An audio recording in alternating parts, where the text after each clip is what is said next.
Hello dear students of class 10th, welcome to geography class. I hope all of you are fit and healthy. Students, in this video I shall be continuing with the 5th chapter of geography, that is minerals and energy resources. Students, in the previous video I had explained you about some of the examples of non-conventional sources of energy. That means I explained you about atomic energy, about solar energy and wind energy. And in this video I will be continuing with the examples of non-conventional sources of energy. And our next example is biogas. So before I explain you that how biogas is a non-conventional source of energy or how biogas is used to produce electricity, first let me tell you that what is biogas, what is the meaning of biogas. Okay, students, whatever organic matter is decomposed and after decomposing, gas is released, a gas is obtained, and that gas is used as energy, which is called as biogas. I hope it is clear that the decomposed form of organic matter, when the organic matter is decomposed, then a gas is obtained and that gas is used as energy, which is called as biogas. Now what do you understand by organic matter? See, organic matter may be shrubs, it may be farm waste, it may be humans or animal waste. So these things comprises of organic matter. So I hope the meaning of biogas is clear to everybody. Now students, biogas, this is a renewable fuel and that is produced by the breakdown of organic matter. When the organic matter is decomposed or it is broken down, then it is released, then the gas is released and that acts as a renewable fuel. For example, food scraps and animal waste, these are they are decomposed, these are the organic matter which are decomposed and then gas is obtained, which is called as biogas. So I hope till here points are clear to everybody.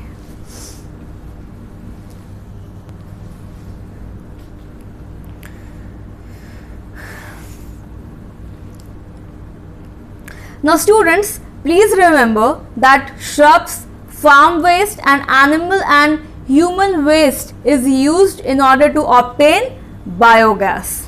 Okay.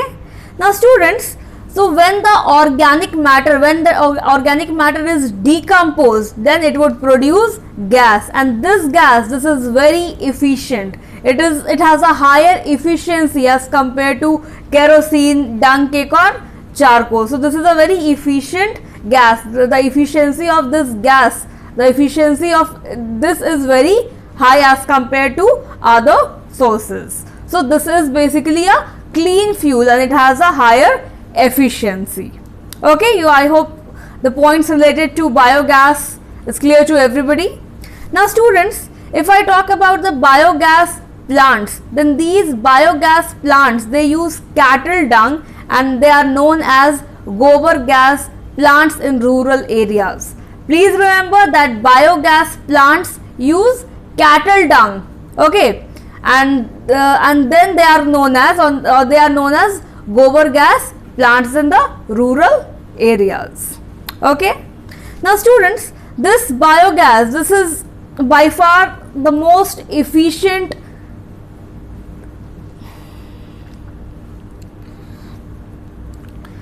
Now students, biogas is by far the most efficient use of cattle dung. So biogas makes the most efficient use of cattle dung, and government is also providing subsidy for installing gobar gas plants because it is not polluting the environment. It is eco-friendly gas. It is a eco-friendly fuel. It is a renewable source of energy. It is a non-conventional source of energy, and the gas that is produced or the gas that is released, the efficiency of that gas is relatively higher than any other gas.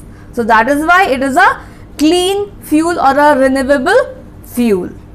Okay, and the government is also promoting the use of biogas. The government is promoting the use of cow dung in biogas, and thus the government is providing subsidy on the plants that use cattle dung in biogas. Okay.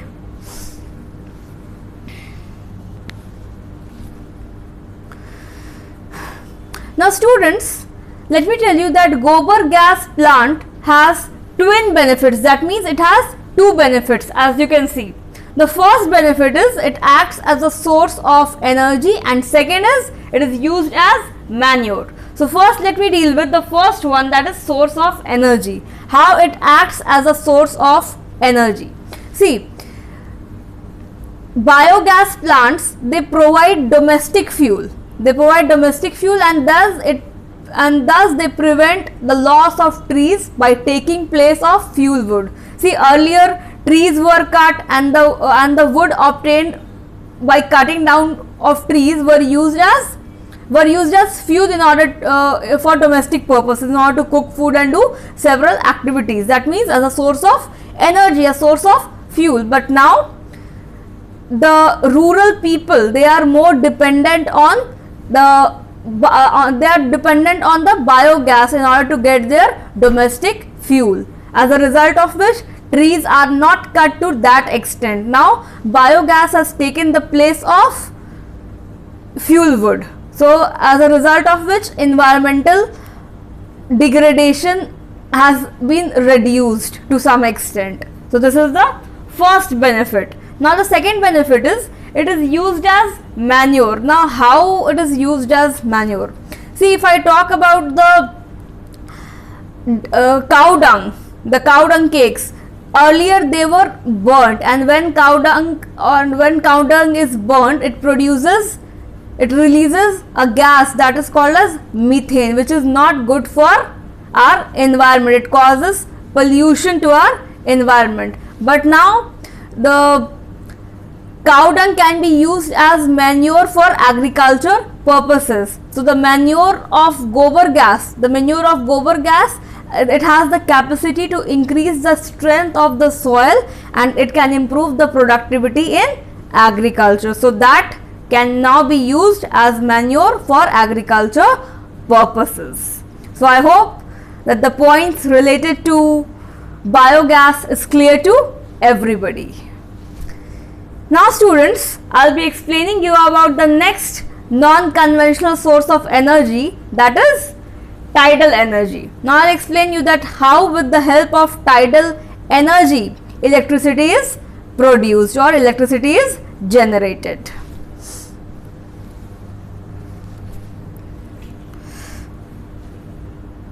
Now students, tidal energy. Now what is tidal energy? Tidal energy is the energy produced by tides. Okay. Now, what do you understand by tides? You have already learned about tides. You have already studied about tides in your junior classes. But still I'll revise that what are tides. See, tides refers to the rise and fall of sea levels. Tides refers to the rise and fall of sea levels caused by the combined effects of the gravitational forces exerted by the moon and the sun and the rotation of the earth. So the rise and fall of the sea level because of the gravitational forces or gravitational effects refers to tides. I hope you understood about tides. Now see what happens, how energy is produced with the help of tides, how this can be done. So this can be done with the help of tidal power plants. See, tidal power plants are set up. Now the question is that where are these tidal power plants set up? Let me tell you that tidal power plants are generally set up near the coastal areas, means the areas near to the sea, the areas near to the oceans. There tidal power plants are set up. That means if I talk about India, then this portion means the Gulf of Kutch, the Gulf of Khambat, this part, tidal power plants are set up because there the chances of tides are the chances of rise and fall of sea level is more. So that is why in this part only tidal power plants are set up. Now, how is electricity produced by tidal power plants or with the help of tidal energy? See, if I talk about the energy, then tidal energy is created using the movement of our tides and oceans, where the intensity of water from the rise and fall of tides is in the form of kinetic energy. Now I'll explain you that how electricity is produced and how the whole process is done. Okay.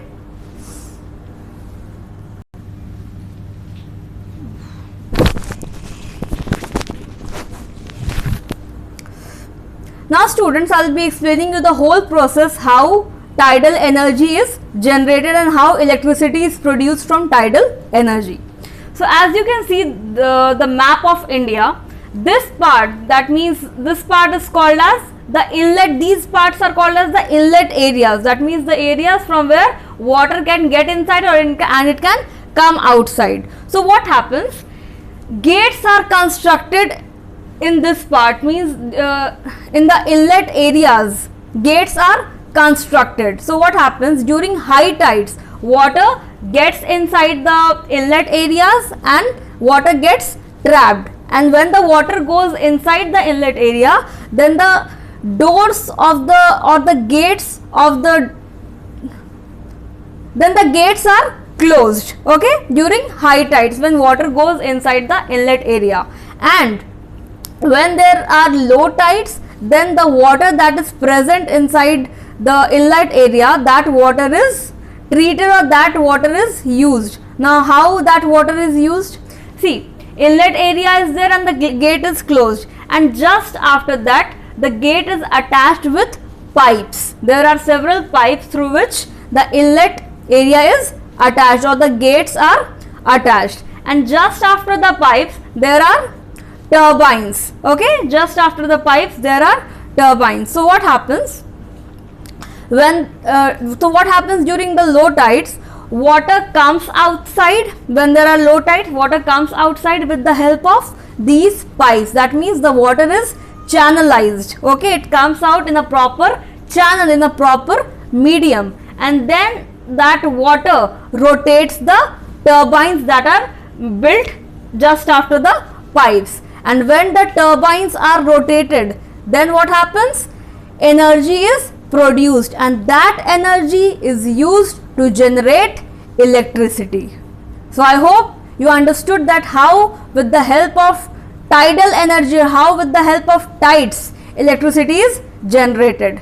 Please remember that gates are constructed near the inlet areas, and during high tide water goes inside the gate, and then the gates are closed, and during low tides what happens? The water comes outside with the help of proper channel, that means with the help of pipes, and that water is used to run or to move or rotate the turbines that are built just after the pipes. And when the turbines are rotated, when the turbines are moved, then what happens? Energy is produced, and that energy is used to generate electricity. So I hope the concept is clear to everybody.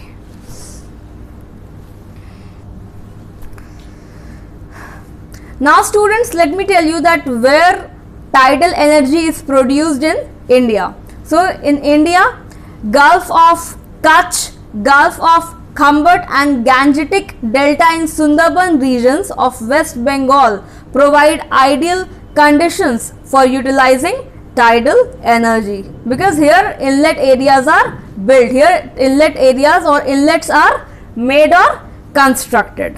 So I hope tidal energy is clear to everybody.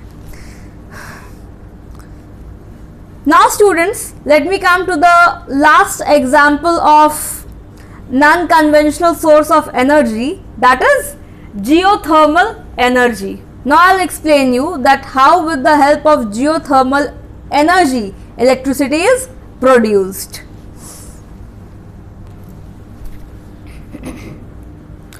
geothermal.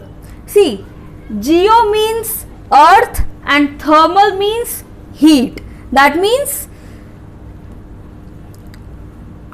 the heat generated from earth is called as geothermal. Okay, so electricity produced by the heat from the interior of the earth is called as geothermal energy. The energy that is produced from the interior of the earth, and how it will be produced? From the heat. So that type of energy that is produced from the heat from the interior of the earth is called as geothermal energy. Now see how energy or how electricity is produced with the help of heat inside the earth. Students, as we go inside the earth, the temperature increases. Why it increases? See, the first layer or the topmost layer of the earth is called crust, then the second layer is called mantle, and the third layer is called core. If I talk about mantle, then what is mantle? Mantle means the molten magma, that means in semi-liquid state. Okay, so that is hot, and as a result of which, as we go inside the earth, the temperature increases. Okay, now students, as we go inside means inside the earth, you will find water, or you can say groundwater. So water, the water that is present inside the earth, that gets heat from the magma and the core, because magma and core, they have extremely high temperature, and the groundwater or the water that is present inside the earth, that gets heat from the magma and core, and as a result of which, what will happen? It will boil. If water will get continuous heat, then it will automatically boil, and that will be converted into steam, and that steam will rise upwards. See, if steam will be there, then automatically it will rise upwards, it will not go down. So, and also students, there are cracks in the earth's slab. There are several cracks in the earth slab. So with the help of those cracks, steam comes upwards, and these hot streams are used to rotate or to move turbines. And when turbines are rotated or when turbines are moved, then what happens? Energy is produced, and that energy is used to generate electricity. So I hope it is clear that how from the heat present inside the earth, energy is generated, energy is produced. So water that is present, that turns into steam, and that steam is used to rotate the turbines, and then energy is produced, and from that energy electricity is produced. So I hope the whole concept of producing electricity from the heat inside the earth is clear to everybody.